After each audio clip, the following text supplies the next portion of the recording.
먼저 오늘의 일일 소장님을 모셨는데요. 카이스트 바이오 및 뇌공학과의 예종철 교수님 나오셨습니다. 교수님 안녕하세요. 네, 안녕하세요. 네, 반갑습니다. 반갑습니다. 아니 바이오 뇌공학과, 바이오 및 뇌공학과인데 이름이 알듯말듯 좀 어렵기도 하고 어떤 걸 연구하는 학문인가요? 네, 저희 과에서는 그 ICT 융합 기술을 이용해서 바이오나 그 뇌공학 관련된 응용 연구를 하고 있습니다. 그래서 어떻게 보면 지금 4차 산업의 키워드가 되고 있는 그런 연구들을 2000년대 초반부터 일찌감치 시작했죠. 그렇군요. 네. 아마도 오늘 주제에 가장 적합한 이야기들을 좀 많이 해주시지 않을까 싶은데요. 자, 그리고 IT에 관심이 정말 많으신 철학자 한 분을 모셨습니다. 성균관대 철학과 이종관 교수님 함께하고 계세요. 안녕하세요. 네. 교수님은요. IT에 관심이 많으신데 휴대전화를 안 쓰신다고 제가 들었어요. 특별한 이유가 있으세요?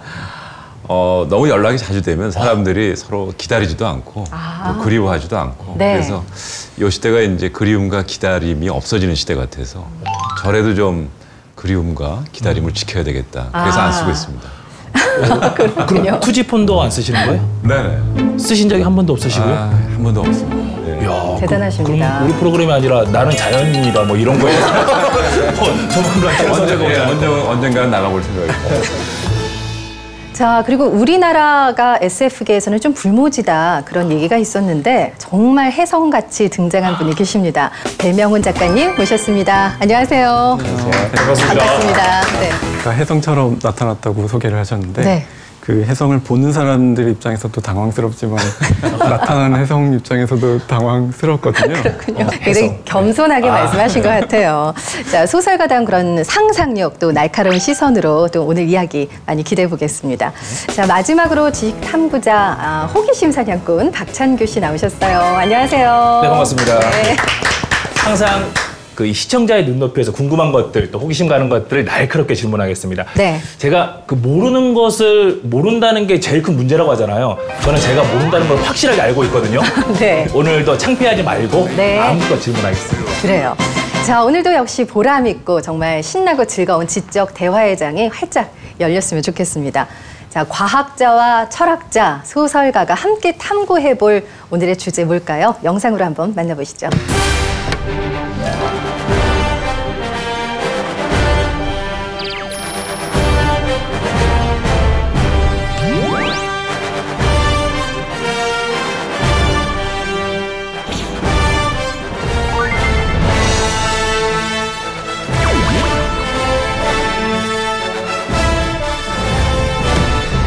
네, 오늘의 주제가 바로 여러분들 인공지능입니다. 근데 저는 인공지능 하면은 그 이세돌 구단과 대결에서 이긴 알파고 생각이 나고요. 그렇죠. 아이부터 어른까지 모르는 사람이 없을 정도로 정말 우리 사회의 과학 열풍, 이슈가 이렇게 크게 일었던 적이 있었나 싶습니다.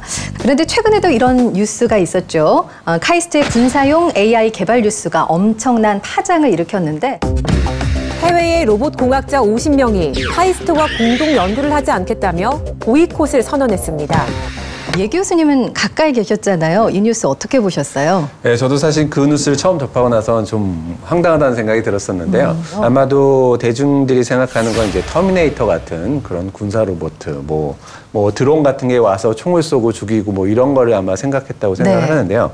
이제 사실 이제 카이스트에서 개발하는 것도 그렇고 사실 어떻게 보면 이미 많은 이제 군사용 무기들에는 그런 어떤 인공지능 같은 기술을 가지고 이제 그 지휘관들이 판단하기 편하게 데이터들을 모으고 주행을 하고 하는 이런 기술들은 이미 많이들 연구되어 있습니다. 네. 네, 카이스트에서도 그런 연구를 하자는 거고요. 근데 어쨌든 주변의 걱정처럼 일단은 뭐 터미네이터급의 그런 살상 무기를 만드는 것은 아니다. 그렇죠. 그런 얘기시죠. 네, 아직은 그런 기술도 안 되고요. 그리고 그런 것들이 전쟁에서 효율적이라고 생각되지도 않고요. 얼마 전에 중국에서도 이제 네. 기사를 보고 깜짝 놀랐던 게 그 CCTV에 이게 인공지능하고 같이 결합을 해서 사람들을 전부 다 감시하는 체계가 있다고 하더라고요. 근데 이게 사실은 현실판 빅브라더가 아닌가 싶은데. 가장 이제 AI 기술에서 가장 중요한 건 이제 데이터베이스인데 중국이 이제 그 얼굴 인식에서 가장 발달했던 이유들 중에 하나가 중국의 인구들이 워낙 많고 그거에 대한 데이터베이스가 워낙 많기 때문에 그거를 또 이제 이 국가적으로 뭐 그걸 사용하는 거를 막지를 않고 이러다 보니까 많은 데이터를 바탕으로 이제 AI가 이제 AI를 통해서 자동으로 인식하는 이런 네. 것들이 발전을 했는데 아마 우리나라도 기술적으로는 문제는 없고 서구도 기술적으로 문제는 없는데 이제 프라이버시라든지 이런 문제들 때문에 사실은 그런 것들을 많이 추구하지는 않는 거죠. 안 할 뿐이지 네네. 하려고 할 수는 하면 있다는 거죠. 네, 맞습니다. 우리나라에도 얼마 전에 다녀갔어요. 여러분들 기억하시죠? 바로 그녀, 휴머노이드 인공지능입니다. 소피아를 기억하실 텐데 Sophia, how about anger? Can you sound angry? No, it didn't work. Boo! Confused. Bored. 또 농담도 하고 대화도 하고 이 교수님 벌써 뭐 소피아가 여러 나라도 다니고 유명 네. 인사가 됐어요. 네, 맞습니다. 사우디 같은 경우에 시민권이 좋다고도 얘기를 하더라고요. 알고 보면은 이제 소피아를 만드는 회사가 이미 이제 그 카이스트에서 이제 휴보에 이제 아인슈타인 얼굴이 들어있는 휴보가 있지 않습니까? 그쵸. 그걸 만드는 회사이기도 합니다. 네. 그래서 그 미국 할리우드에서 그런 로봇이나 이런 것들, 영화에 쓰는 이런 것들을 만드는 기술에부터 시작을 해서 그런 얼굴의 그런 표정이라든지 이런 것들을 아주 자연스럽게 하는 노하우들을 이제 가지고 있어서 거기랑 이제 인공지능을 결합을 해서 아마도 많은 사람들한테 더 어필이 되고 있다고 생각을 합니다. 네. 근데 사실 소피아가요, 미국 토크쇼에 출연해서 했던 농담이 정말 화제가 됐었는데, 진행자와 가위바위보를 해서 이겼거든요. 그 다음에 한 얘기가 이렇습니다. 앞으로 인간을 지배할 건데, 이게 그 시작이다. 굉장히 섬뜩하지 않나요? 이거 농담으로 봐야 되는 건가요? 글쎄요, 제가 생각하기에는 그거를 스스로 자아의식을 가지고 했을 거라고 생각하지는 않고요. 네. 아마도 좀 여러 가지 재미를 추구하기 위해서 그런 것들의 그런 데이터베이스에서 나온 것들을 인터랙티브하게 하지 않았을까 하는 게 저의 생각이고요. 개발자가 좀 입력을 그렇죠. 방송을 하는 개발자가 그렇죠. 재미를 위해서. 네. 저는 그랬을 궁금한 거라고 게, 생각을 합니다. 네, 여러 가지를 이제 입력을 했을 텐데, 그 중에서 소피아가 거기에 적당한 대답을 찾는 건가요? 아니면 이 대답은 이렇게 해라, 이렇게 입력이 된 건가요? 그게 이제 어떻게 보면 그 기존의 그런 데이터 처리하는 것과 네. 인공지능의 가장 큰 차이라고 할 수 있는데요. 이제 인공지능이 이제 어떻게 보면 그 독특한 것들 중에 하나가 주어진 인풋에 대해서 주어진 아웃풋을 나오는 것이 아니라요. 그 내부에 있는 것들 여러 가지 풍부한 것들 중에 나오는 거겠지만 그 상황에 맞게 그걸 미리 저희가 주어진 거에 대해서 나온다고 예측하기는 좀 어려운 부분들이 그렇군요. 있죠. 네. 네네. 배 작가님은 이런 소피아를 보면서 어떤 느낌이 드셨나 궁금해요. 네, 그 제가 느끼기에 그 농담 자체가 되게 사람이 만든 농담 같아요. 그러니까 왜 굳이 인류를 지배하려고 할까? 네. 인공지능한테는 그래야 될 이유가 별로 없고, 그 SF가 아까 터미네이터 이야기도 하셨지만 요즘 사실 젊은 세대들은 터미네이터를 잘 모르긴 합니다. 오래된 영화긴 하네요. 그렇죠? 얼마 전에 강연에 가서 터미네이터 이야기를 했더니 네. 대학생들이 모르더라고요. 이 이야기를 하면 안 되겠구나 하는 생각이 들었었어요. 네. 근데 터미네이터도 그렇고 그 SF 쪽에서 사실 그런 이야기들을 많이 했던 게 사실이에요. 네. 그 인간을 지배하게 되는 기기 이야기. 로봇이라는 말이 제일 처음 나온 작품이 카렐 차펙이라는 체코 작가의 네. 희곡에 나오거든요. 네. RUR이라고 하는데 그 희곡에서도 로봇이 혁명을 일으켜서 인류를 지배하는 이야기, 그게 1920년에 나왔던 걸로 알고 있어요. 그게 100년 정도 된 이야기인데 계속 반복이 되고 있긴 한데 그거를 과연 인공지능이 정말 자아를 가지고 있으면 굳이 인류를 지배하려고 할 건가 네. 그런 생각이 들더라고요. 네, 저는 소피아를 보면서 왜 굳이 로봇인 걸 이렇게 드러냈지? 인간과 굉장히 비슷하다고 하면서 가발을 안 씌우고 나왔잖아요. 네네. 저는 그 인공지능을 꼭 이렇게 인간하고 비교하는 것도 사실 되게 인간적인 이야기라고 생각을 해요. 그 사람들한테는 어떤 그런 욕구가 있는 것 같아요. 인간이 아닌 어떤 지적인 능력을 가진 존재와 대화하는 거에서 느끼는 편안함, 흥미, 호기심 이런 게 있는 것 같은 게 또 옛날 드라마 이야기를 하면 그 전격 제트 작전이라는 차가 키트가 도와줘 킷. 혼자 운전도 하고 이야기도 하고 하는데 그 주인공이랑 계속 이렇게 주인공이 차를 운전해 가면서 계속 대화를 하잖아요. 농담을 주고받고 하는 그 장면 자체가 그러니까 이 차가 뭐 점프를 하고 하는 거를 떠나서 그거 자체에서 오는 어떤 안도감, 위안 이런 게 있는 것 같아요. 그래서 이게 인공지능인가 싶겠지만 스타워즈에도 계속 그 R2D2, C3PO 이런 애들이 다니면서 사람들의 모험을 그냥 같이 따라다니는 네. 것만으로도 그 BB-8 같은 애들도 되게 사랑받잖아요. 네. 그런 의미도 있는 것 같아요. 근데 네. 사실은 이제 최근에 이 소셜 로봇, 대신 소셜 AI라고 하는 것이 이제 굉장히 관심을 받고 지금 개발이 되고 있는데 사실 그 배면을 보면은 현대인들이 서로 인간과 인간의 관계가 굉장히 멀어지고 있다는 것을 방증하는 거라고 볼 수 있습니다. 그러니까 사실 인간과의 대화는 끊어지면서 오히려 그 빈 공간을 AI들이 메꾸려고 하는 이런 좀 어처구니 없는 일들이 지금 일어나고 있는데 이게 정말 현대가 갖고 있는 좀 어리석음이죠. 네. 인간과 인간의 관계를 잘 살려내는 것이 맞습니다. 아니라 그것을 기계를 통해서 해결하려고 하는 것은 현대인들이 갖고 있는 어리석음이다. 저는 이건 이렇게 흔하게 볼 수 있는 모습이네요. 우리가 그렇죠. 이렇게 마주보고 앉아도 각자의 휴대전화를 보는 것과 마찬가지가 아니죠. 직접 또 연구하고 계신 예 교수님이 하시는 말씀이 많으시다고 지금 계속. 네, 감사합니다. 아마 그 소피아도 그렇고 지금 말씀하신 것처럼 어떻게 보면 AI가 두 가지라고 생각할 수도 있을 것 같은데요. 그러니까 인간과 이제 소통을 하고 인격적인 느낌이 드는 AI는 암만 해도 이제 사람들이 더 사회적인 그런 임팩이라든지 좀 센세이션을 많이 일으키는 부분이 있는데 어떻게 보면 그래서 소피아 같은 경우는 사람의 모양을 만들었다고 생각하고요. 하지만서도 사실은 실생활에 우리가 모르고 있지만 이미 AI들이 많이 들어와 있는 것들이 예를 들어서 청소기에 돌아가는 알고리즘이라든지 뭐 기타 여러 가지 뭐 그런 것들은 AI가 들어와 있음에도 불구하고 이제 사람들이 못 느끼고 있는 거죠. 그쵸. 왜냐면은 인격적인 교류가 없으니까. 네. 그래서 어떻게 보면 소피아라든지 이런 AI들이 좀 더 사람들이 관심을 가지고 있는 게 그 인격적인 교류가 있으니까 이게 어떻게 AI의 모습이 아닐까라고 생각을 하는데 사실은 더 많은 AI가 이제 존재를 한다는 거죠. 네, 우리가 이렇게 인공지능에 대한 이야기를 나누고 있는데 사실 인공지능을 잘 안다고 볼 수는 없을 것 같아요. 모르는 만큼 또 두려움이 커지기 마련인데 자, 그렇다면 우리 곁에 인공지능은 과연 어떤 모습으로 있을까요? 궁금하시죠? 호기심 사냥꾼이 직접 만나고 오셨죠? 그렇습니다. 제가 또 모든 것 연구소의 수석 연구원이잖아요. 아, 네.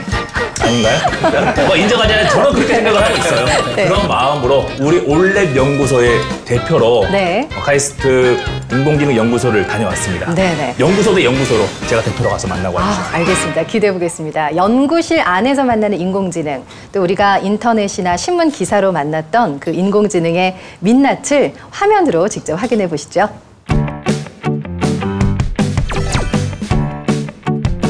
대동생 마이클 왔어. 안녕하세요. 왔어. 왔어.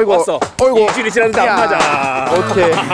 벌써 일주 됐어요? 그러니까요. 오늘은 카이스트 왔어.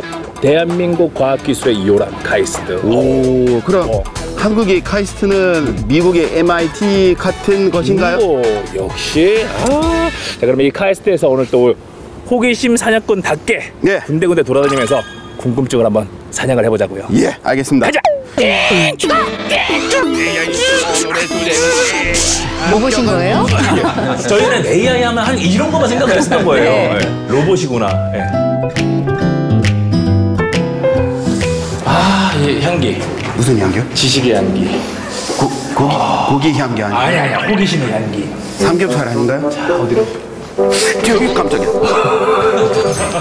AI를 찾아갑니다. AI 인공지능. 어디서 있네? 바로 나오네. 카이스트 인공지능 연구소. 야, 들어가면 이제 인공지능 로봇이 우리를 반겨주면서 하이 마이클, 하이 창기 한번 들어가. 안녕하세요. 안녕하세요. 인공지능 연구소 오신 거 감사합니다. 네. 그러면 연구소 소장.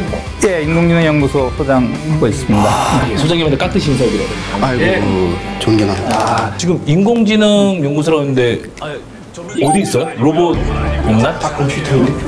인공지능의 최종 목표는 사람과 같은 지능을 네. 갖는 걸 만들기 위해서 그러려면 당연히 감정이 있어야 되고요. 그러려면 사람의 감정을 먼저 이해를 하고 예. 그다음 자기 자신의 감정도 표현을 하고 그러면서 대화를 이끌어 가야 이게 감정을 갖는 인공지능이 되고요. 그럼 지금 여기 있는 것들이 그런 인공지능으로서 사람의 감정을 읽을 수가 있다는 거예요? 예, 여기서는 이제 사람의 얼굴 표정으로부터 예. 이 사람의 감정을 즐거움, 뭐 슬픔 등의 7가지 감정으로 이해를 하고요. 어떻게 하는 거예요? 이거? 카메라 앞으로? 이 감정도 읽는 거 아니에요? 성별은 남성이고 나이는 31세입니다. 마이클! 한 살 차요. 한 살 차이. 마이클의 나이를 맞추네요. 나이도 맞추고 그다음에 정확 성별을 맞추고. 즐거움의 정확도가 99.9. 마이클 즐거웠어 방금? 네, 아니, 즐거웠어? 방금 전에? 좀 무서운데 즐겁습니다. 즐거웠어? 자, 슬픈 표정. 표정은 슬픔입니다. 다시 저 보세요. 성별은 여성이고 나 여성이야. 어쩐지.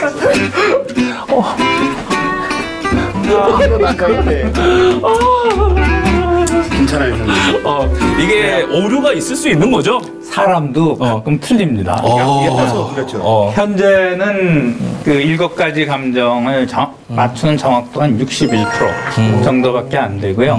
그렇지만 그게 1년 반 전에 세계에서 제일 잘하는 그래서 에모티프라는 국제경연에서 제가 1등 했던 기술. 전 세계에서 예. 요거는 이제 감정의 변화를 또 읽는 거고 읽는 거고요. 또 다른 게 있는 거예요? 감정을 이해하려면 네. 그다음에 이제 자기가 대화를 할 때 자기 자신의 감정을 표현할 수 있어야 되고요. 음성 대화 속에 감정이 묻어서 나오는 게 상당히 어려운 기술이고요. 그러니까 여러분 대부분 이제 스마트폰에 보면 문자를 읽어주는 그 TTS라고 하는 부분이 있는데 지금 말을 할 때 그렇게 저희 컴퓨터가 말을 할 때 그 우리가 내비게이션 같은 게 어떻게 해요? 내비게이션 50m 후 좌회전입니다. 그 내비게이터가 즐겁게 말을 할 수도 있고 슬프게 말을 할 수도 있고 행복하게 해피 인사해줘. 약간의 계산 시간. 안녕하세요. 만나서 반갑습니다. 행복해 뭐야 행복해. 네. 만나서 반갑습니다. 오신 것 연구소 올릭 대박 나세요. 저 비꼬는 거 아니에요 지금? 그 좋은 얘기이긴 한데 확실하게 기분이 썩 좋진 않네요. 말톤이 달라지고 억양이 좀 달라지더라고요. 그러니까 지금 이거는 마이클이 이제 직접 치면 거기에 대한 답을 컴퓨터가 하는 거죠. 채팅으로. 채팅봇. 이렇게 하는데 이것도 제가 개인적으로 아쉬웠던 거는 영어로만 해야 되더라고요. 그렇군요. 근데 이제 이거 같은 경우는 자기를 이제 내가 눈동자가 움직이는 걸 인식을 해서 본인인지 아닌지 이걸 제가 예 교수님도 잘 아시죠?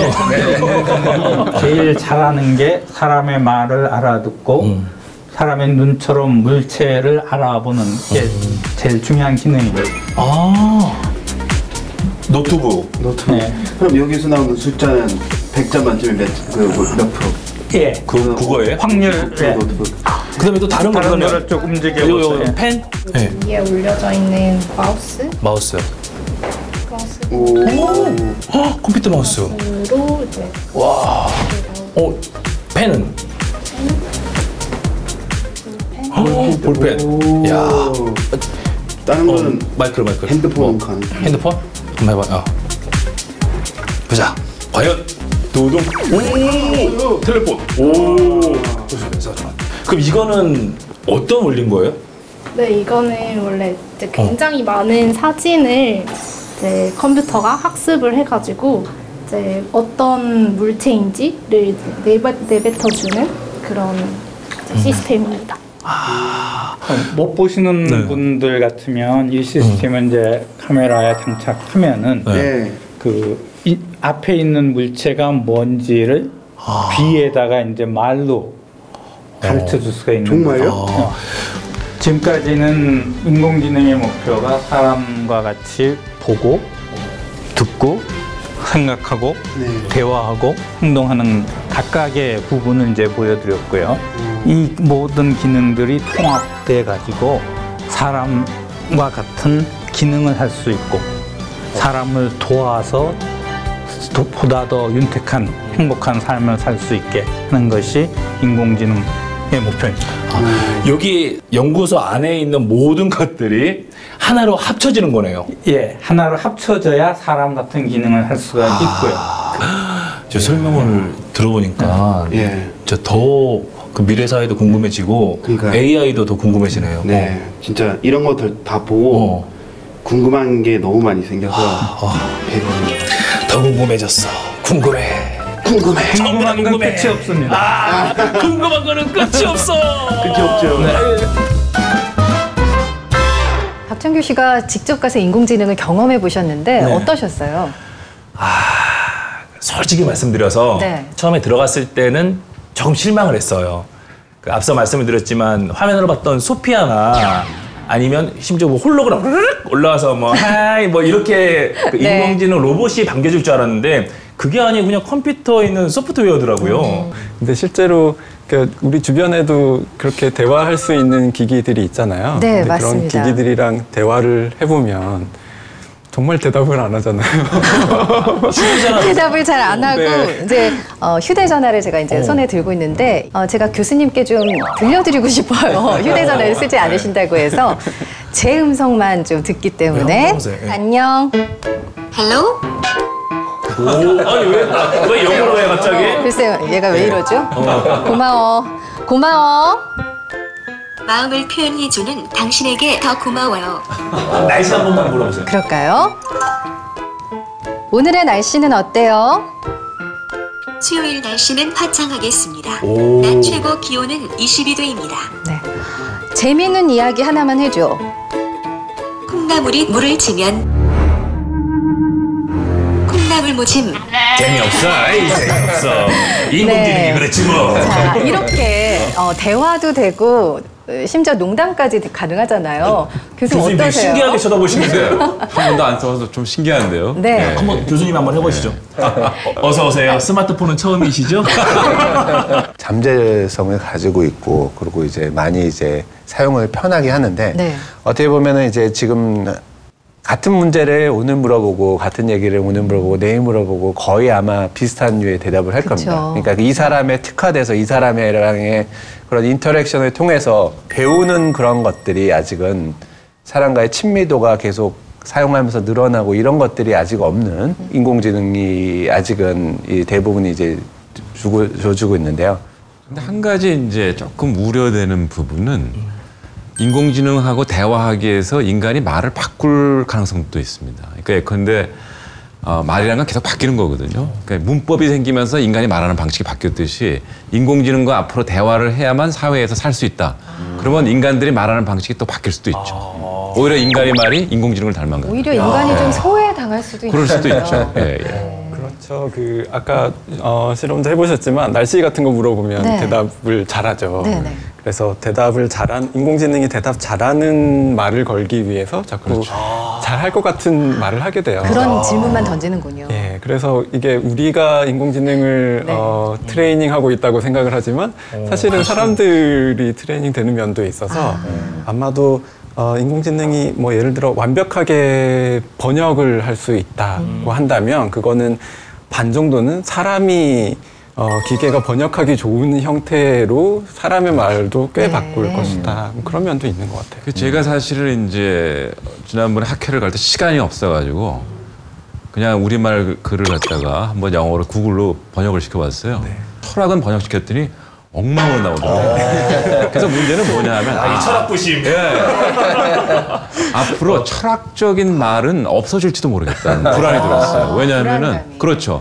인공지능 번역을 통해 가지고 번역의 속도가 빨라지기 때문에 앞으로 우리는 그런 식으로 빠른 속도로 번역하는 그러한 형태의 산업, 그런 형태의 문화가 발생할 것이고 그럴 때면 기계 번역이 불가능한 언어들 아니면 어려운 언어들은 점점 도태당할 위험이 있고 그때 이제 가장 위험한 게 철학이나 문학 같은 것이 오히려 도태당할 위험도 있다라고 이제 우려해 볼 수도 있는 거죠. 어쨌든 이제 이상과 현실에는 분명히 차이가 좀 보입니다. 근데 우리가 사실 인공지능을 바라보는 눈이 굉장히 높다는 생각이 드는 게요. 뭐 영화, 드라마, 또 어떤 소설이나 이런 데서 보는 인공지능이 굉장히 거의 뭐 전지전능한 것처럼 나오지 않나요? 네네. 너무 수준이 높아진 게 그래서가 아닐까 싶어요. 그렇기도 하겠죠. 네. 그리고 그게 또 굉장히 오래됐어요. 그 블레이드 러너 시리즈를 뭐 영화 하시는 분들이 굉장히 좋아하시는데 작년에 리메이크돼서 나오기도 했지만 그 원작은 필립 K 딕이라는 굉장히 중요한 SF 작가의 안드로이드는 전기양을 꿈꾸는가 하는 이야기인데 그때 이미 이제 인간과 구별할 수가 없어서 뭐 동공을 조사를 해야 구별할 수 있는 정도의 그런 이야기들이 나왔죠. 이미 그런 이야기들이 나왔는데 지금 사실 SF의 관점에서 보면 많이 느리죠. 지금 21세기가 지나간 지 지금 18해가 지났는데 아직도 우리가 인공지능과 대화를 못하고 있다. 이건 좀 충격적인 일이죠. 네. 네. 어떻게 보면 영화 작가, 영화랑 그리고 소설 작가들이 어떻게 보면은 그 과학자들이 추구해야 될 비전을 제시해줬다고도 생각이 드는데요. 그런 것들이 결국은 과학자들이 그런 걸 바탕으로 그런 거를 꿈꾸면서 연구들을 많이들 하고 있죠. 배명훈 작가가 앞서 얘기를 했지만요. 전격 제트 작전의 키트, 자율주행 자동차가 지금은 어느 정도 현실화가 됐잖아요. 그렇죠. 사실 이제 최근에 미래학자로서 최고의 각광을 받고 있는 레이 코즈와이라는 사람이 있거든요. 그 사람이 사실은 이제 미래학자면서 동시에 구글의 미래사업 프로젝트를 총괄 지휘하고 있는 사람인데 그 인류 문명사부터 기술의 발전 속도를 갖다가 통계학적으로 분석을 해봤어요. 그랬더니 20세기 이후부터 이게 거듭 제곱의 속도로 발전하고 있다. 그래서 사실은 이제 인공지능 같은 것도 한 3년 전하고 지금 비교하면 어마어마한 차이가 있거든요. 그래서 이 사람들이 갖고 있는 기대는 굉장히 과학적인 근거를 갖고 있다고 그들이 주장을 하는데 그래서 이렇게 빠른 속도로 증가하고 있기 때문에 이 속도의 이 그래프를 그려가지고 이제 공률을 계산을 해보죠. 그러면 한 2045년쯤이면 인간의 지능을 능가할 수 있는 지능이 개발될 수 있다고 예측이 나온다는 거죠. 근데 오히려 지금 속도가 점점 더 빨라지고 있고 예측한 것보다 더 빨리 오고 있다. 예를 들어서 알파고 같은 것도 사실 그 예측에 따르면 한 5, 6년 후쯤 생각했었어요. 근데 지금 2016년이죠. 그게 나타났기 때문에 이러한 미래학자들은 앞으로 더 빨라질 수 있다. 현재 수준으로는 가늠할 수 없다. 이렇게 보고 있죠. 네, 맞습니다. 그 말씀하신 것처럼 그렇게 기하급수적으로 발전하고 있는 것이 사실이라서 인공지능이라는 말이 사실 옛날부터 있었지만 어떻게 보면 그런 인공지능의 그런 브레이크스루를 나왔다고 하는 것이 이제 2000년대 중반 후반에 이제 뭐 심층 학습 기술이라는 것들이 처음으로 개발이 되면서 그것이 이제 여러 가지 미처 생각지 못한 다양한 여러 가지 문제들을 풀면서 이런 문제들이 인공지능이 급격하게 기하급수적으로 발전을 했거든요. 응용도 또 기하급수적으로 들어가다 보면 어느새 그런 영화에서 나오는 것들을 할 수 있는 세대가 빨리 오지 않을까 하는 생각도 해봅니다.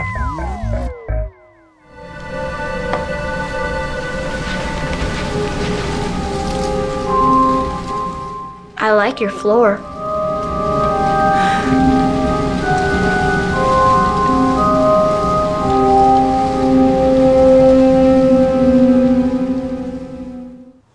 우리가 상상한 것, 또 그 이상의 것들이 현실로 다가오는 것 같아요. 작가들의 상상력으로 인해서 그것이 이제 현실로 나타난 것들이 워낙 많기 때문에 앞으로 더 이제 진보가 이루어지지 않을까라는 생각이 드는데요. 인공지능을 크게 두 가지로 분류를 하더라고요. 강인공지능, 약인공지능이라고 분류를 하는데 이게 어떤 차이가 있는 건가요? 그 강인공지능이라고 보통 얘기를 할 때는 자의식을 가지고 있는 인공지능을 얘기를 하고 있는 거고요. 약인공지능이 어떻게 보면 지금 현재에서 많이 사람들이 생각하고 있는, 사용하고 있는 뭐 음성을 인식한다든지 자율주행이라든지 이런 것들인데요. 이 소피아를 만든 회사의 대표가 한 얘기가 있습니다. 인간보다 뛰어난 지능을 가진 로봇을 만들어서 그 로봇이 인간을 보살피게 하는 게 목표라는 얘기를 한 적이 있었거든요. 그러니까 지금 말씀하신 그 초지능, 인공지능, 강인공지능을 얘기하는 것 같은데 그런 시대가 올 수 있다는 얘기잖아요. 이론적으로는 불가능하지 않는데요. 네. 근데 이제 그거를 어떤 식으로 과학자들이 그런 거를 구현을 할 수 있을까? 아, 그렇군요. 그런 것들은 그거는 아직도 여러 가지 논쟁의 거리가 있고 불가능하지는 않을 거라고 생각합니다. 또 이제 약간 철학자 입장에서 반론을 펴면 아까 제가 뭐 기술이 이제 기하급수적으로 발전하기 때문에 소위 과학을 근거로 해서 이제 미래를 예측하는 사람들은 2050년쯤 인간의 지능을 능가하는 인공지능이 개발될 수 있다라고 하지만 문제는 인간은 지능만 갖고 있는 것이 아니라 지성을 갖고 있다는 거죠. 그래서 가치나 의미, 또 양심 이런 것이 있는데 이거는 사실은 조금 전문적인 얘기 들을지 모르겠지만 계산이 불가능한 영역이거든요. 인공지능이 개발되려면 모든 것이 소위 컴퓨테이션 될 수 있어야 된다. 전문적인 용어로 계산될 수 있어야 된다고 그러거든요. 근데 이 부분은 계산될 수 없는 것들입니다. 근데 지금 뭐 챗봇의 경우는 자폐아들 또 정서적인 문제가 있는 사람들을 많이 이렇게 심리적으로 도와준다고 하고요. 긍정적인 면도 있습니다. 근데 여러분들 잘 아시는 스티븐 호킹 박사, 또 일론 머스크, 또 빌 게이츠까지 굉장히 부정적이고 우려 섞인 목소리들을 많이 내놨고요. 테슬라 일론 머스크 같은 경우는 악마를 소환하는 일이다 이렇게 좀 무시무시한 발언을 하기도 했거든요. 여기에 대해서는 어떻게 생각하시는지 우리 궁금한데 예종철 교수님 어떠세요? 네, 결국은 그게 이제 강인공지능이라고 아까 말한 그거랑 관련이 될 거라고 생각을 하는데요. 과연 그런 자의식이라는 것들이 이렇게 계산할 수 없는 건데 이런 것들을 어떻게 이런 계산적인 알고리즘을 구현을 할 수 있을까? 이거는 아직은 빅 퀘스천이기 때문에 사실은 과연 그런 미래가 올지 아닐지는 아직은 잘 모른다고 생각합니다. 자아의식이라고 하는 것은 사실 미스터리입니다. 한나 아렌트라는 철학자가 그런 얘기를 했는데 모든 인간이 태어났다는 것은 기적이라고 얘기했어요. 왜냐하면 자아의식이라는 것은 사실은 굉장히 기적적인 사건이거든요. 이 세상에 하나밖에 없다. 과거에도 없었고 앞으로도 없을 것이다. 기적적인 사건인데 그래서 사실 계산이 불가능한 거거든요. 근데 얼핏 자아의식에 있는 것처럼 보이는 기계들이 있죠. 상당 수준으로 자아의식을 갖는 것처럼 우리를 어떻게 보면 기만하는 기계들이 많이 있습니다. 근데 우리가 갖고 있는 지성의 수준에 따라서 그것을 자아의식이 있다고 볼 수도 있고 없다고 볼 수 있는데요. 예를 들어 어린애들 같은 경우는 춤추는 인형 보고 틀림없이 자아의식이 있는 걸로 대우를 해주거든요. 또 예전에는, 예전에는 아니죠. 예를 들어서 그 아프리카에서 현대 문명을 접하지 못한 사람들은 카메라에도 자아의식이 있는 걸로 봤어요. 그러니까 인간이 얼마만큼 높은 수준의 자아의식을 갖고 있느냐에 따라서 기계에게 자아의식을 부여하는 정도가 달라지는 거죠.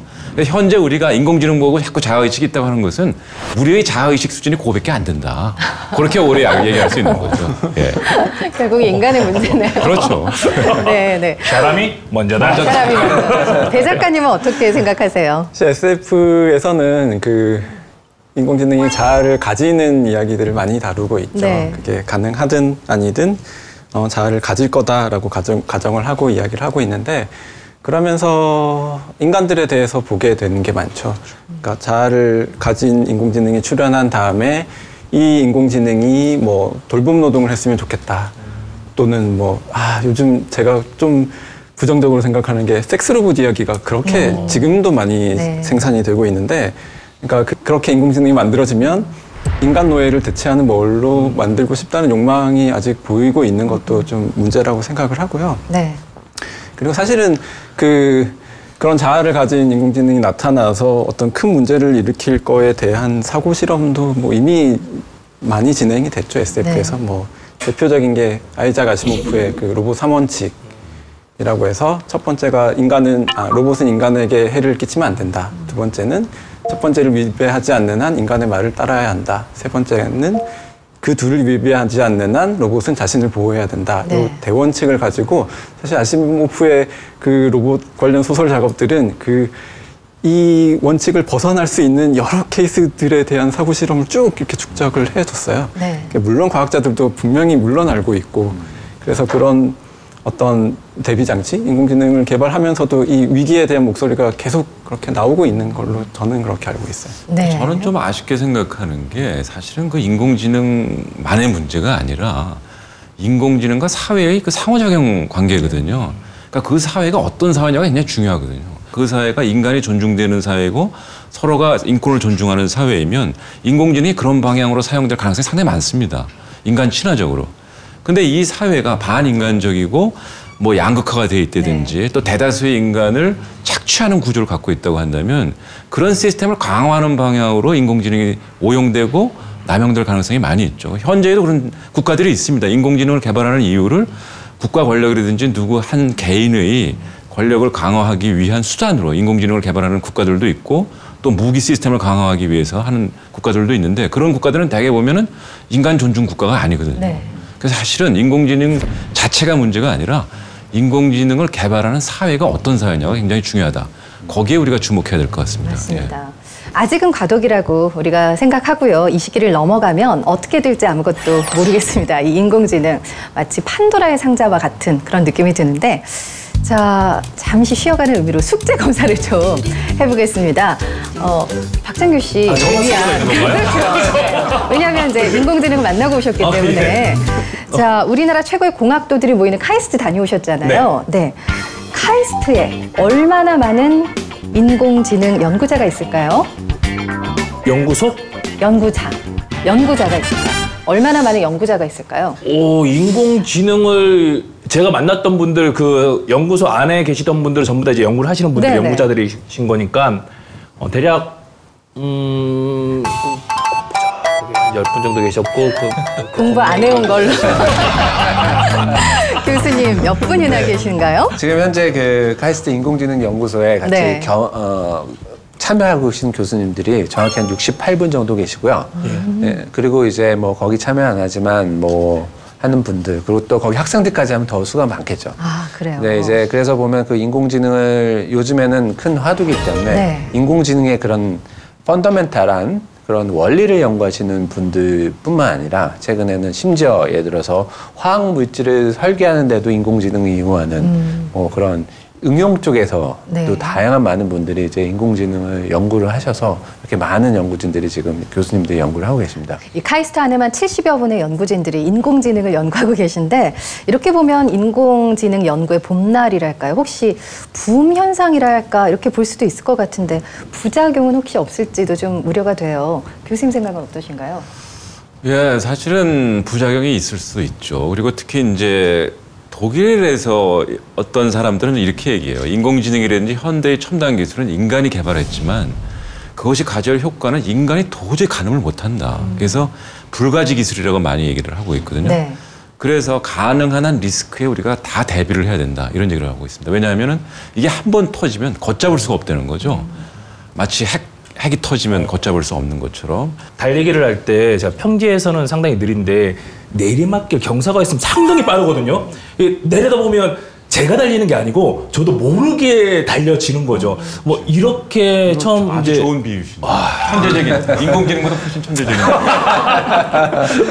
이렇게 네. 되지 않을까. 네. 네. 그래서 사실은 이제 부작용은 뭐 비관론이라고 보는 것이 아니라 우리가 가능한 한 많은 부작용을 예측을 하면서 거기에 대한 리스크 관리를 해야 된다. 이것이 이제 앞으로 우리가 해야 될 일이다 이렇게 생각을 합니다. 이 생각에 대해서는 배 작가님은 또 어떤 다른 생각을 갖고 계실 것 같은데요.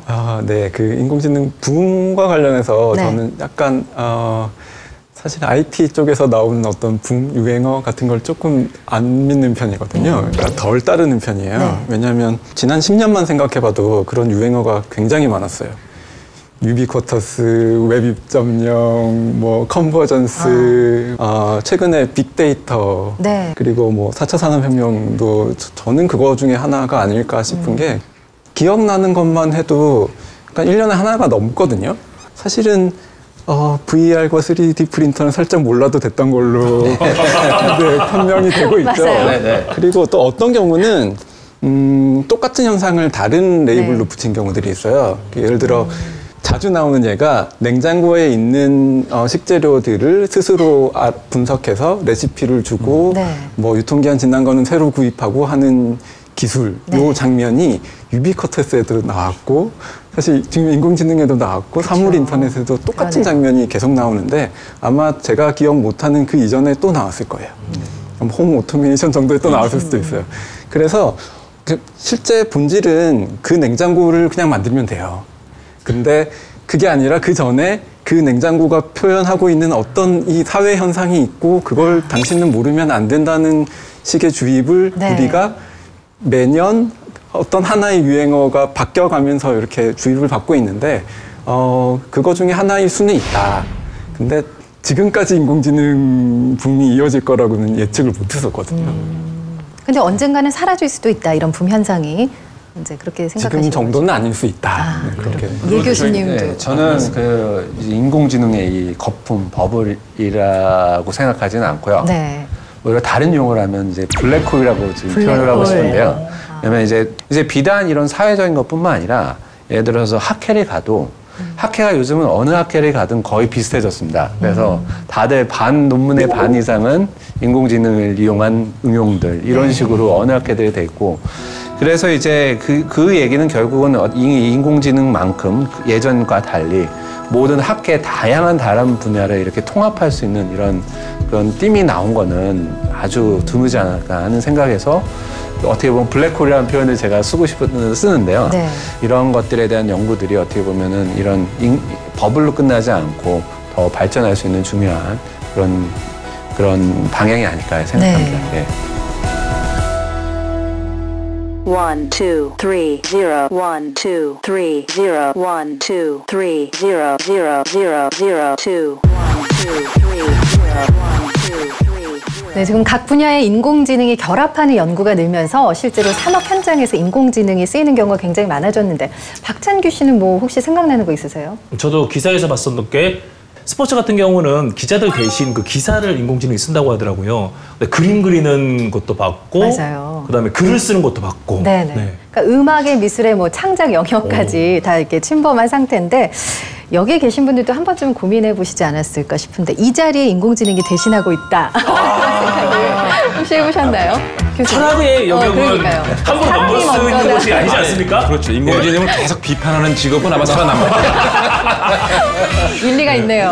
네. 인공지능 만드는 분도 살아남으시는 거고, 그러니까 개발하고 하시는 분도. 문제점을 발견해서 계속 업그레이드 시키는 직업은 살아남을 수 있겠죠. 네. 소설가도 마찬가지 아니실까요? 그랬으면 좋겠네요. 아니, 제가 우리 둘만 없어지는 건가요? 무섭네요. 웃으시면 안 돼요. 카메라 감독님들 지금 인공지능이 알아서 움직이는 거 아니에요? 사람의. 네. 사실 4차 산업혁명 시대가 열린다 이런 얘기 나오면서 가장 많이 우려하고 걱정했던 부분이 일자리 문제가 아닌가 싶어요. 많은 분들이 고민하셨는데 학자들의 예측인데요. 조만간 한 710만 개 일자리가 인공지능의 몫이 된다고 합니다. 굉장히 어마어마한 숫자인데 가뜩이나 요즘 취업이 굉장히 젊은이들의 큰 고민거리 중에 하나거든요. 예전처럼 혹시 그 영국에서 젊은이들이 가서 기계 부수고 우리 일자리를 막 빼앗는다고 해서 그런 운동도 있었잖아요. 그렇게 해서 막 그 인공지능 퓨즈를 뺀다던가 아니면 그 전원을 꺼버린다던가 개발을 극단적으로 막는다던가 그러지는 않을까요? 그렇게 과격하게 나오지는 않겠지만 지금 현재 추세는 전반적으로는 일자리가 줄어드는 건 사실입니다. 예를 들어서 미국 같은 경우도 디트로이트하고 지금 실리콘밸리를 비교해보면 90년대 초에 디트로이트는 140만 명을 고용하고 있었거든요. 근데 지금 실리콘밸리는 90년대의 디트로이트하고 매출은 똑같은데 90%의 일자리가 지금 날아간 상태입니다. 14만 명만 고용하고 있습니다. 그래서 현재로서 나타나는 조짐은 확실히 일자리가 줄어들 것이고 또 그만큼 일자리가 새로 생기지 않는다라고 하는 것인데 네, 저는 사실은 오히려 걱정하기보다는 이게 기회가 될 수 있을 거라고 생각을 합니다. 그 이유가 예를 들어서 여러분들이 혹시 최근에 화두가 됐던 영화 중에 히든 피겨라는 그 나사에서 일했던 천재 흑인 수학자들, 여자 수학자들에 대한 영화를 혹시 보셨는지 모르겠는데요. 지금 여러분들이 알고 있는 컴퓨터라는 것이 예전에는 계산을 해주는 사람들을 컴퓨터라고 했다고 하더라고요. 네. 근데 이제 그 사람들이 이제 IBM 컴퓨터가 처음 들어오면서 이 사람들이 잡을 잃을 거다 걱정을 하고 있는데 그 주인공에 해당되는 사람이 아니다. 우리가 컴퓨터 프로그램을 배워서 이 컴퓨터를 잘 사용을 하면 우리는 꼭 필요한 사람이 될 거다 하면서 그 다음부터 컴퓨터 프로그램을 배우면서 사실은 그 사람들이 더 꼭 있어야만 되는 이런 중요한 사람들로 됐고 이제는 컴퓨터라는 것이 사람이 아니라 이제 기계가 됐는데 마찬가지로 컴퓨터 프로그래머라는 직업이 없었지만 새로 생긴 것처럼 아마 그런 일들로 새로운 잡들이 생기지 않을까 이렇게 저는 생각을 합니다. 장기적인 관점에서 보면 새로운 일자리가 생길지도 모르지만 사실은 인간이라는 것이 그 과정을 살아가는 존재이기 때문에 그 과정에서 희생당하는 사람들을 우리가 어떻게 할 것이냐 여기에 대한 사회적인 대책을 세워야 되거든요. 그래서 그런 걸 잘하고 있는 나라가 이제 독일 같은 나라죠. 그래서 작업 시간을 좀 줄인다든지 일자리 나누기를 한다든지 이런 식으로 해가지고 끊임없이 인간에게 일자리를 제공하는 그런 사회적인 대책을 세우는데 그런 대책이 없이는 사실은 일자리가 새로 생길 때까지 그 과정에서 희생당하는 세대 희생당하는 인간들이 생긴다. 그게 굉장히 우리가 걱정해야 될 부분이다 네. 이렇게 생각합니다. 그렇습니다. 막막하네요. 뭘 해야 될까요? 네. 사람이 쓴 인공지능이 1인칭인 소설을 사람이 쓰지 않고 인공지능이 쓴다고 가정을 해보면 네. 어느 쪽이 더 진정성이 있나. 그럼 사람들이 쓰고 있었던 게 가짜가 아닌가라는 질문도 할 수 있게 되고요. 제가 요 말씀을 드리는 거는 그 다른 그 예술 영역에서 뭐 음악이나 미술을 하는 인공지능이 진짜로 알고 하는 거냐 뭐 이런 비판들이 많아서 네. 이게 SF에서는 요 구도 안에 들어오면은 오히려 인공지능 쪽이 더 진솔한 자서전을 쓸 수 있다. 그런 생각을 해보면 재밌을 것 같더라고요. 네. 올해 신인상은 인공지능이 받고 그럴 수도 있다는 거 판단을 할 하면. 것 같아요, 사실은. 네. 그러니까 SF 작가들 입장에서는 그거를 인정하고 싶다는 생각이긴 해요, 지금. 네. 근데 물론 걱정되긴 하죠. 그러니까 인공지능이 소설을 쓰면 엄청 많이 빨리 써낼 수 있을 거고. 그러면 다작이. 네, 그러면 뭐 전체 공급할 수 있는 양을 충분히 금방 혼자 채워버리면 나머지는 작가는 어떻게 할 거냐 그 문제는 있을 수 있고요. 그러면 정말 러다이트를 할지도 모르겠다는 생각도 했었는데 네. 최근에 또 재미있는 인공지능 소설 공모전을 봤는데 네. 그게 인공지능이 쓴 소설 공모전이에요. 지금 그 참가 신청을 받고 있고 원고 모집은 참가 신청 이후에 설명회를 하게 돼 있는데 사실 결과물이 뛰어날 거라고 생각은 하지 않는데요. 왜 그쪽으로 개발을 하나? 굳이 그쪽 말고 인공지능이 할 수 있는 일 중에는 책을 많이 사서 많이 읽을 수 있는 일도 있을 텐데 왜? 네, 어떻게 보면 근데 제가 고민을 작가분께서 덜 하셔도 될 거라고 생각하는 것들 중에 하나가 그런 생각은 해보거든요. 인공지능이 소설을 써서 공모전에 당선을 했다. 그 이유는 이제 사람들이 평가를 해서 진짜 잘 썼다고 생각을 했기 때문에 당선이 된 건데 과연 인공지능이 이거 소설을 보면서 과연 잘 썼다라고 평가를 할까? 결국은 인공지능이 상을 받을 수 있는 거는 인간이 그거를 아름답다, 인간이 좋다고 생각을 하기 때문에 그렇게 평가가 되는 건데 만약에 이제 인공지능이 이렇게 대세가 돼서 뭐 그런 툴들 쓰다 보면 사람들의 미학적인 관점은 또 바뀔 거라고 생각이 들어요. 그러면 참 아주 과학자였으면 잘 지적하셨는데요. 네. 사실은 이제 일종의 페이크들이 위조품들이거든요. 인공지능이 뭘 만들어낸다는 것은 지금까지 있었던 여러 가지 데이터를 집어넣고 그걸 사실 흉내내는 건데 사실은 인간이 어떤 진본을 흉내내는 것에 대해서는 우리가 위작이라고 엄청나게 비난을 쏟아부으면서 사회적인 처벌까지 합니다. 그런데 인공지능이 되는 거에 대해서는 이상하게 관용을 보이고 있거든요. 그게 사실은 위조품이거든요. 삶의 진정성이 없는 거거든요. 그래서 앞으로는 그러니까 사실 결과만 갖고는 판단할 수 없기 때문에 그 과정의 진정성, 누가 썼느냐 이게 앞으로 굉장히 이것이 예술 작품이냐 아니냐 아니면 창작물이냐 아니냐 그것을 판별하는데 중요한 기준이 될 것 같습니다. 누가 인공지능이 방해하는 거야 지금? 왜? 그 못 쓰게 해가지고 방해하는 거야 지금? 저는 그런 생각이 들더라고요. 네. 그 유기농 계란 인증 뭐 이런 것처럼 작가들의 이렇게 소설을 쓰는 과정을 인증하는 뭐가 생기지 않을까 지금 말씀처럼. 그렇죠. 그러니까 내가 이걸 착상하게 된 과정과 이걸 쓰게 된 과정, 진행되는 과정 이게 중요해진다면 그러니까 그런 식으로 검증이 들어가지 않을까? 그렇죠. 그래서 이제 예술가 중에는 일종의 이제 그래서 반드시 그림을 그리는 게 아니라 이상한 예술이 등장하고 있어요. 그러니까 과정 자체가 예술 작품이 되는 어떤 걸 만드는 과정 자체가 예술 작품이 되는 그런 방식이 좀 바뀌고 있고 아무튼 조금 더 덧붙이면은 예를 들어 피카소의 그림을 모작하는 사람들 많습니다. 뛰어난 기능으로. 근데 그 사람들은 우리가 전혀 인정을 해주지 않거든요. 왜냐하면 피카소라는 사람의 삶이 중요하기 때문에 우리가 피카소의 삶과 그 작품을 연결시켜서 그 작품의 위대성을 평가하는 거지 그 결과를 보지 않거든요. 근데 이제 인공지능의 경우는 항상 우리가 결과만 보고 판단을 하기 때문에 지금과 같은 문제가 생기는 거 아닌가 이렇게 생각이 됩니다. 제 생각으로는 결국은 인공지능이 이런 예술들을 하는 단계가 되면은 결국은 사람은 미학 체계가 바뀔 것 같아요. 그렇죠. 아름답다는 걸 정의하는 게 말씀하신 것처럼 결과만을 보는 게 아니라 거기서 생각하지 못한 새로운 미학 체계를 생기면서 보는 아름답다는 관점이 또 바뀌죠. 그러면 또 인공지능은 따라가지 못하고 계속 이런 서로 게임 띠오리라고 하는 것처럼 경쟁하는 관계를 통해서 발전하지 않을까 하는 생각도 합니다. 자, 그래서 가끔 이제 윤동주의 시, 우리가 너무나 사랑하는 윤동주의 시를 인용을 하는데 하늘을 우러러 한 점 부끄러움 없기를 뭐 바람에 있는 잎새에 나는 기로했다. 인공지능이 이걸 흉내낼 수 있어도 윤동주와 같은 삶은 없다. 그렇죠. 예를 들어서 뭐 그 일제의 그 압박에 피해서 만주로 이민을 갔던 우리 선조들의 어떤 고난 이런 게 다 담겨 있는 거 아닙니까? 네. 그리고 인공지능은 하늘이 뭔지도 모르고 땅이 뭔지도 모르고 바람에 흔들리는 잎새가 뭔지도 모른단 말이죠. 그래서 그러한 부분들을 우리가 지켜봐야 되고 그 부분에서 어떤 예술의 가치를 봐야 되고 네. 인간의 창작의 아니면 창의성의 가치를 봐야 된다. 저는 이렇게 생각합니다. 만약에요, 이 인공지능이 우리가 영화에서 보는 것처럼 계속 이렇게 발전을 해서 사람과 다름없이 이렇게 지낼 수 있게 된다. 자, 뭐 생각도 갖고 의지도 갖고 이렇게 되면은 인공지능에도 어떤 권리를 부여해야 되지 않을까? 인공지능을 위한 어떤 법 체계가 필요하지 않을까? 이런 이야기들도 좀 많이 되고 있는데요. 이종관 교수님은 이거에 대해서 어떤 생각을 갖고 계세요? 이게 사실은 법 체계가 필요합니다. 그러니까 예컨대 우리가 그냥 마냥 이렇게 자유롭게 놔둔다고 해서 그것이 좋은 게 되는 건 아니거든요. 네.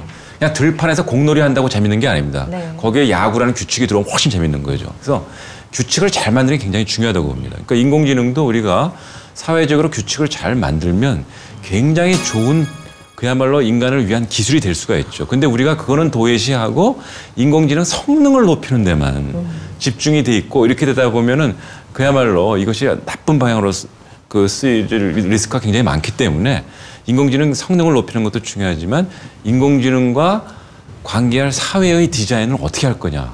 이 부분에 우리가 상당히 신경을 써야 되는데 네. 이 부분이 우리가 좀 소홀한 것 같아서 좀 아쉽게 생각합니다. 오늘 인공지능에 대해서 이야기를 하면서 안개가 걷히는 게 아니라 야 정말 하나도 확신할 수 없고 앞으로 네. 어떤 미래가 펼쳐질 것인가. 자, 그래서 저는 이제 초등학교 다니고 있는 딸을 키우는 입장에서 많은 학부모님들이 이런 고민을 하실 것 같아요. 그러면 나의 자녀들은 이 인공시대 앞으로 다가올 여기에 맞춰가지고 어떤 교육을 해야 되고 어떤 준비를 해야 될 것인가. 어떻게 하면 좋을까요? 저는 사실은 인공지능도 수많은 사람들의 협력을 통해서 개발이 된 것이고요. 사실은 협력을 잘하는 사회가 뭔가를 창조할 수 있는 사회입니다. 근데 우리는 지나친 경쟁의 사회거든요. 그래서 쫓아가는 데는 빠를지 모르지만 뭔가 새로운 거를 창조를 잘 못하고 있습니다. 그건 왜냐하면 서로가 서로의 창의성을 인정해주는 그런 문화가 없고 네. 그런 문화가 부재하는 데는 뭐냐면 서로가 서로를 존중하는 인권 개념이 없기 때문입니다. 그래서 인권이 존중되고 서로를 존중하는 사회 거기서 인간 간의 협력이 이루어지고 거기서 창조적인 기술이 나올 수 있다. 그리고 그 기술은 인간을 위한 기술이 될 것이다. 이렇게 생각을 해서 네. 앞으로 우리는 보다 더 자녀들이 서로 존중하고 아끼고 협력을 잘하는 이런 교육을 먼저 시키는 것이 중요하다. 이렇게 생각합니다. 네, 네, 맞습니다. 자, 정말 알 수 없는 미래입니다. 하지만 예측 또 상상은 가능하죠.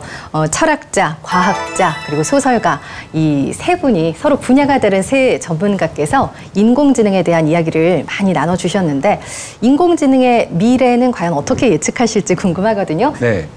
저는 이제 인공지능이 발전을 해서 거기서 긍정적인 면이 이제 부정적으로 걱정하는 것보다 많이 있을 거라고 생각합니다. 그래서 예를 들어서 뭐 요즘에 여러분들 비행기 타시면은 뭐 오토파일럿을 많이 사용하면서 그렇지만 가장 중요한 순간순간에 착륙이라든지 이륙이라든지 그리고 중요한 디시전 메이킹을 할 때 하면서 더 이런 것들이 더 안전하고 더 많은 사람이 실현할 수 있는 그런 시스템으로 된 것처럼 그렇다고 해서 이제 그런 사람들이 다 없어지고 완전히 무인 비행기에서 사람들이 아무도 타고 싶지 않을 거예요. 일단 그런 식으로 결국은 이런 시스템이나 어떤 일을 하는 그리고 또 직업들이 이런 것들이 점점 사람이 하는 역할들이 그 결정을 내리고 그런 판단을 하고 이런 식으로 사람 고유의 기능으로 하는 더 고급적인 일로서 가면서 이제 그러다 보면 좀 그 남는 시간들을 통해서 윤택해진 여유 있는 생활을 할 수 있는 그런 세계가 나오지 않을까 하는 게 이제 바라는 바고요. 그러기 위해서는 아까 그 이종관 교수님이 말씀하신 것처럼 그런 사회적인 그런 제도나 이런 걸 통해서 이 사람이 그냥 효율만으로 판단되는 게 아니라 더 그런 식으로 될 수 있는 제도적인 뒷받침이 돼야 될 거라고 생각합니다. 네, 사실 이제 기술의 초반부에는 대개 이제 맹신을 갖게 됩니다. 예컨대 이제 마약 같은 것도 처음에는 아편 같은 것도 거기서 해를 잘 모르고 사람들이 맹신하고 그러다가 마약 중독에 빠지고 그랬거든요. 또 핵도 마찬가지입니다. 처음에는 그것이 위험한지 모르다가 그것이 위험하다는 걸 알게 되고 나서 그것을 어떻게 관리할 것인가 거기에 더 많은 고민을 하기 시작을 했죠. 그래서 인공지능도 저는 마찬가지라고 생각합니다. 지금은 굉장히 우리가 그 놀랍고 경이롭고 해서 거기에 어마어마한 기대를 걸고 있지만 어느 순간부터는 이것이 인간에게 위협이 될 때라는 것을 인간이 깨닫기 시작하면서 그걸 잘 관리할 수 있는 현명한 인간이 앞으로 등장할 것이고 그렇게 되면 사실은 인공지능이 좋은 방향으로 발전해서 인간에게 기여할 것이고 그런 기대를 하게 됩니다. 저는. 네. 배 작가님은 어떠신가요? 저는 뭐 아직 이렇게 나타나지 않은 자아를 가진 인공지능에게 뭐 해주고 싶은 말 같은 건데요. 그러니까 우리는 전망이기도 하고, 그러니까 SF 작가들만 그런 게 아니라 인류가 굉장히 오랫동안 기다리고 있었다는 거, 그 인공지능이 나타날 거라고 생각하고 계속해서 기다리고 있었는데 아직 안 나타나고 있어서 계속해서 기다리고 있고, 조금의 징후만 나타나도 막 찾아가서 제품을 사서 말을 걸고 그렇게 하고 있고요. 그 과정에서 우리가 겁을 먹기도 하고, 그러니까 괴물이 아닐까, 아니면 너무 아직 시시하지 않나 하는 생각도 하고 희망도 가지고 그렇게 하고 있는데, 어서 나타나 주기를, 저는 나타나서 저도 그 인공지능의 어떤 존재와 만나는 순간이 제가 살아있는 동안에 그 순간이 왔으면 좋겠다 하는 생각이 드네요. 그럼 영상 편지 한번 해주세요. 안녕. 말을 못 알아들을 거예요. 어서 와. 한마디만 더 네. 옛날에 그 화학이 막 초창기에 발전하고 이랬을 때 여러 가지 우리가 이제 합성 물질을 만들고 그걸로 이제 화학 약들이 발전하고 그랬지 않습니까? 네. 그래서 이제 영양제가 나오기 시작했고, 그래서 사람들이 그때 앞으로는 요리할 필요가 없다 이렇게 생각을 했었어요. 왜냐하면 알약 하나만 먹으면 모든 영양소가 충족이 되니까. 네네. 그렇지만 결코 요리는 없어지지 않았거든요. 그래서 사실은 인간은 어떤 효율성을 찾기보다는 문화를 찾고, 그래서 인공지능이 효율적으로 일 처리해 줄지 모르겠지만 인공지능은 사실은 문화를 창조할 수는 없습니다. 그래서 문화를 창조하는 데 인간이 더욱더 관심을 가질 것이고, 네. 사실은 이제 힘든 일은 인공지능이 하게 될 것이고 그렇게 될 것이다. 저는 그렇게 예측하고 싶습니다. 가장 또 바람직하지 않을까 싶습니다. 그게 바람이기도 하고요. 네. 자, 오늘 이렇게 인공지능에 대한 여러 가지 이야기 나눠봤는데요. 뭐 유토피아가 될지 아니면 디스토피아가 될지 여러 가지 시각들이 존재합니다. 자, 단 며칠의 앞일조차 우리는 예측할 수가 없습니다. 참 불확실한 미래인데요. 오늘 올랩에서 나온 이런 이야기들이 시청자 여러분들의 생각과 판단에 좀 도움이 됐으면 좋겠고, 무엇보다 저는 건강하고 행복한 서로 상생할 수 있는 사회가 됐으면 좋겠습니다.